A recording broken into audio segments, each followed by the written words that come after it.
जैसा कि अभी आदरणीय हर्षद भाई पटेल कुलपति महोदय ने आज की इस यात्रा की जानकारी आप सब के बीच में प्रस्तुत की है।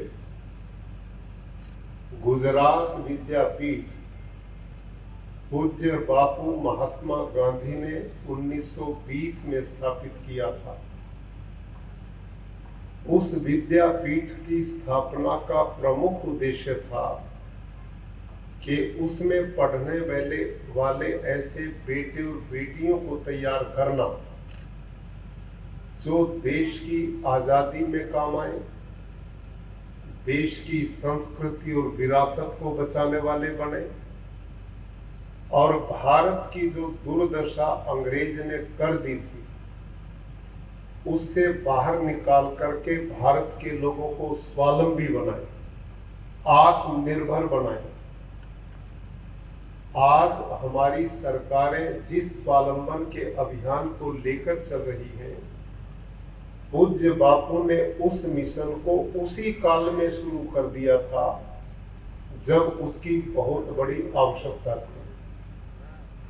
पूज्य बापू की एक सोच थी कि हमारे बेटे और बेटियां, भावी युवा कौशल विकास के साथ में जुड़े, स्किल उनके पास में होनी चाहिए जिससे वो अपना गुजारा भी कर सके और देश के लोगों का भी नेतृत्व कर सके।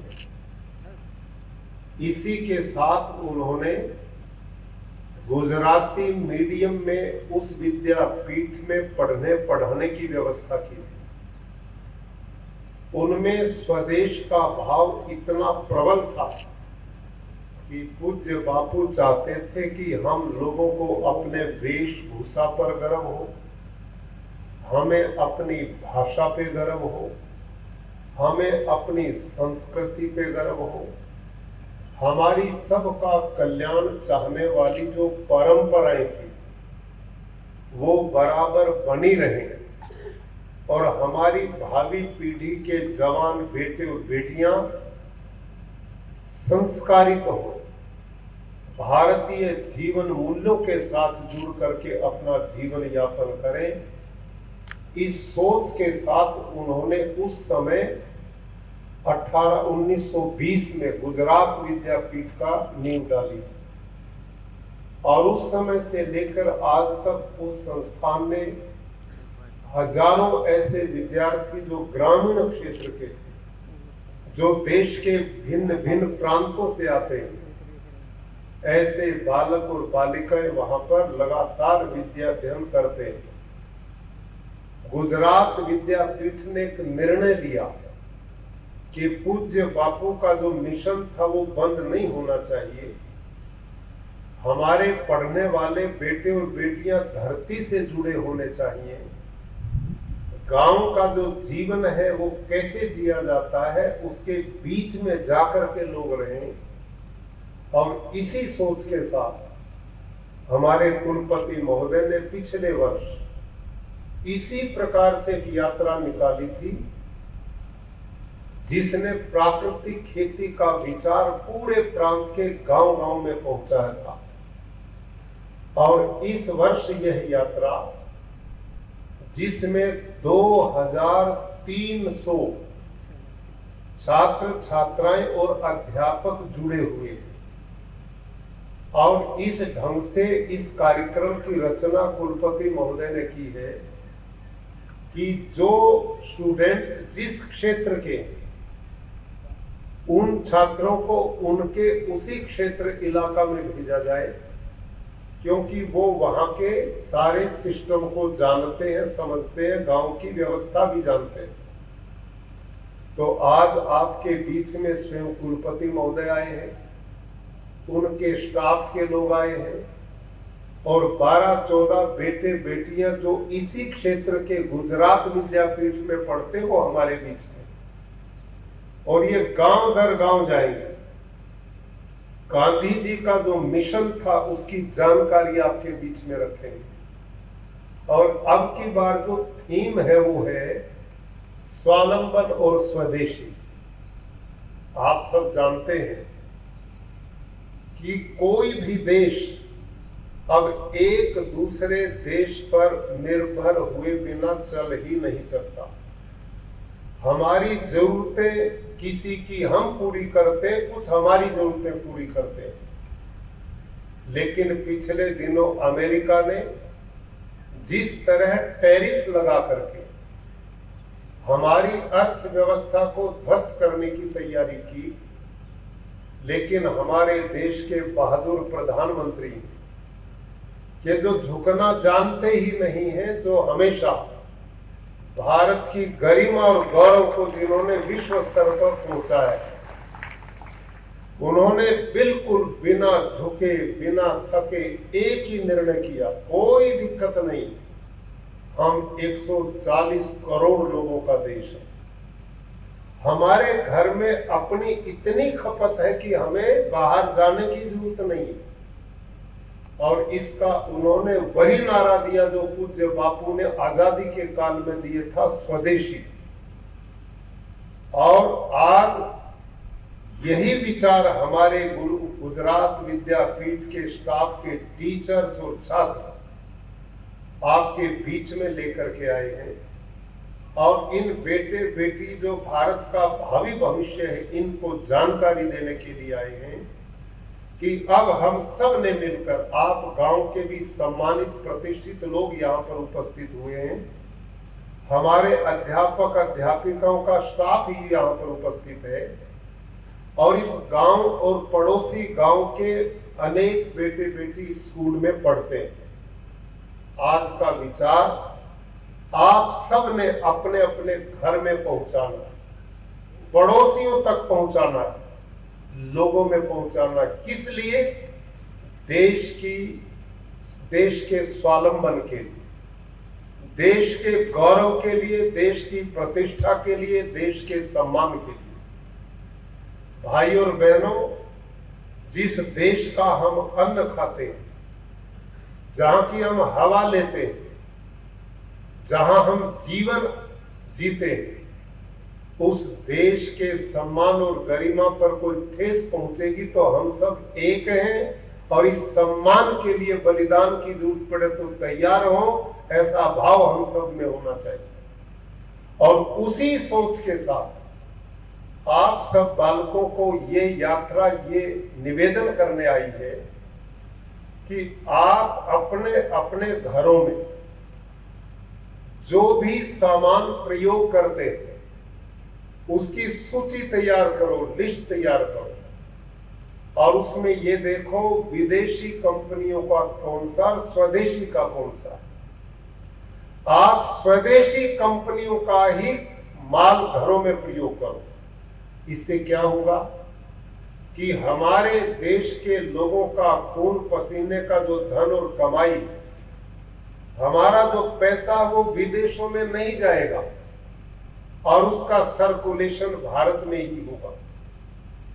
जब हम अपना देश का धन विदेश में नहीं जाने देंगे और अपने देश के लोगों के हाथ खून पसीने की बनी हुई वस्तुओं का प्रयोग करेंगे, तो उससे भारत समृद्ध होगा, आर्थिक रूप से हम मजबूत होंगे, और फिर हमें किसी के सामने गिड़गिड़ाना नहीं पड़ेगा।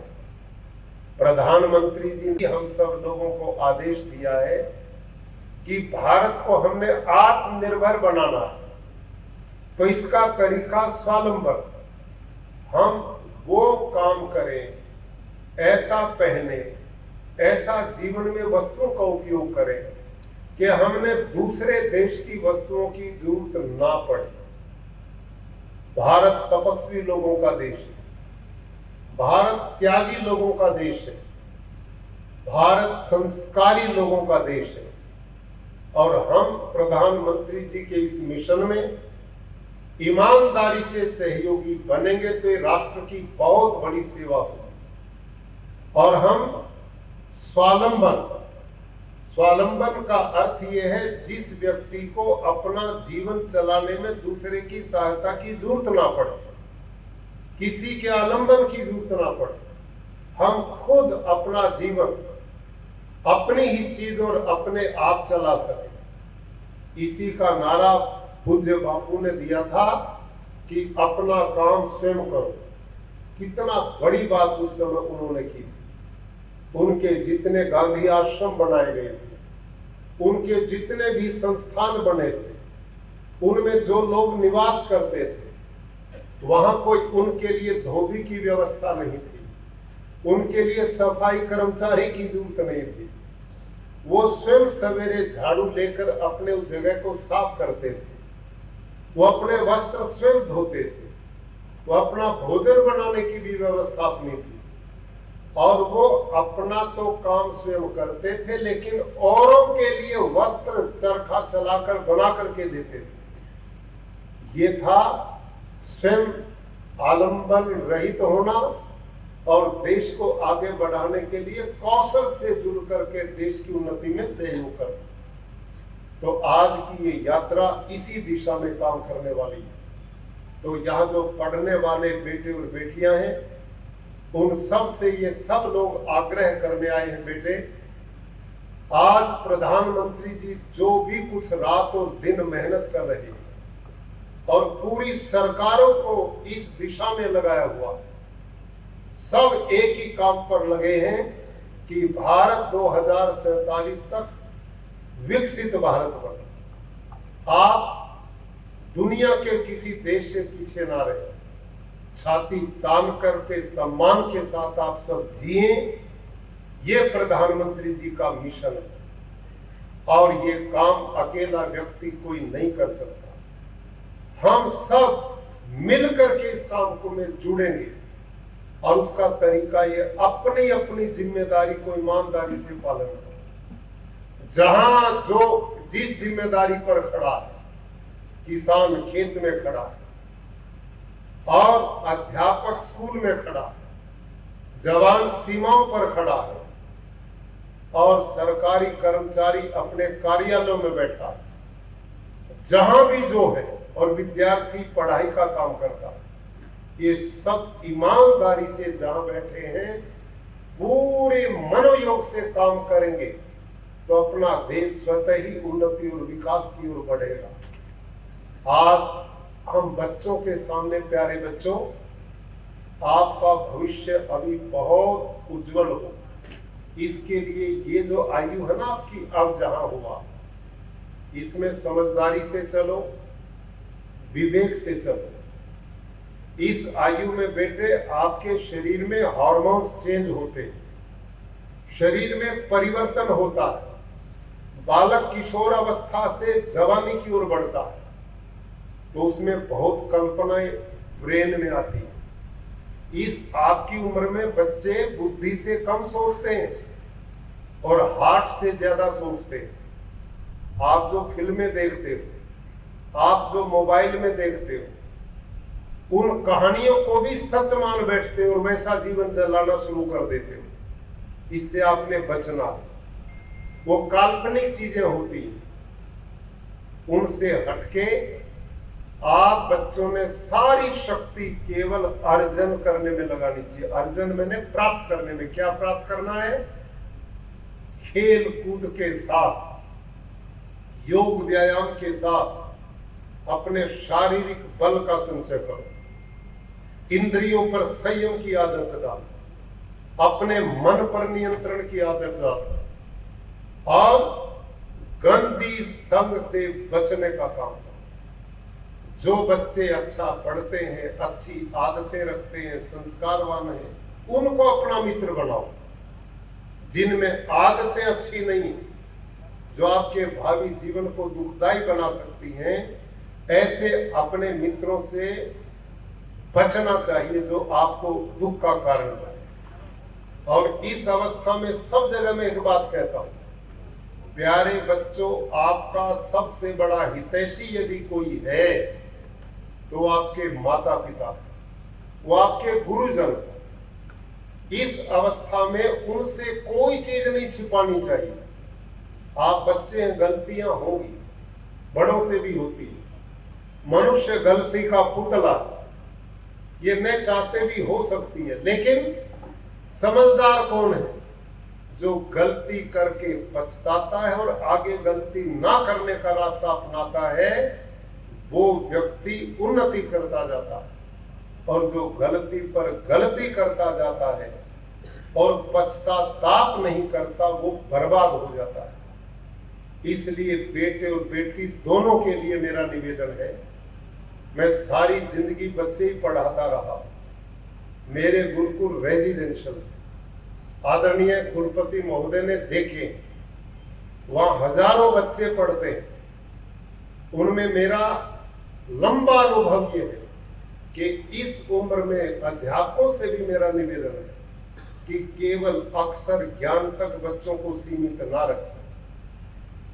क्लास में उन बच्चों को यह भी बताएं कि मां के प्रति आपका क्या दायित्व है, पिता के प्रति आपकी क्या जिम्मेदारी है, और अपने कुल का गौरव बनकर के घर की प्रतिष्ठा को कैसे बढ़ाना है, और देश के प्रति क्या जिम्मेदारी का पालन करना है, समाज कैसे चलता है। इन सब चीजों की जानकारी गुरुजनों के द्वारा बच्चों तक जानी चाहिए। और कोई बालक गलत संगति में है, अलग समय देकर उस बच्चे पर फोकस करना चाहिए और उसको उससे बाहर निकालना, ये मेरा आपका गुरुजन का परम धर्म है। मेरे पास जीवन की सैकड़ों घटनाएं, यदि मैं उन बालकों पर व्यक्तिगत समय न लगाता तो समाज में बड़े अपराधी बनते, और मैंने फोकस किया तो अपराधी ना बनकर के वो आज समाज में एक आदर्श नायक बने हुए, लोगों के लिए प्रेरणा बने। और आप सब बच्चों से भी आग्रह करूंगा, बेटे आप महापुरुषों की जीवनियां पढ़ो, केवल पुस्तकी ज्ञान में उलझे रहना कुछ समय के लिए पूज्य बापू की जीवनी को पढ़ो, सरदार वल्लभ भाई पटेल की जीवनी को पढ़ो, आप बाबा साहेब भीमराव अंबेडकर की जीवनी को पढ़ो, आप ऐसे क्रांतिकारी महापुरुषों की जीवनी को पढ़ो जो आपको प्रेरणा दे और आपके जीवन के निर्माण में वो सहयोगी बन सके। तो आज का मिशन के लिए मैं पुनः हर्षद भाई पटेल, कुलपति गुजरात विद्यापीठ और उनकी पूरी टीम और छात्रगण को बहुत बहुत साधुवाद देता हूं।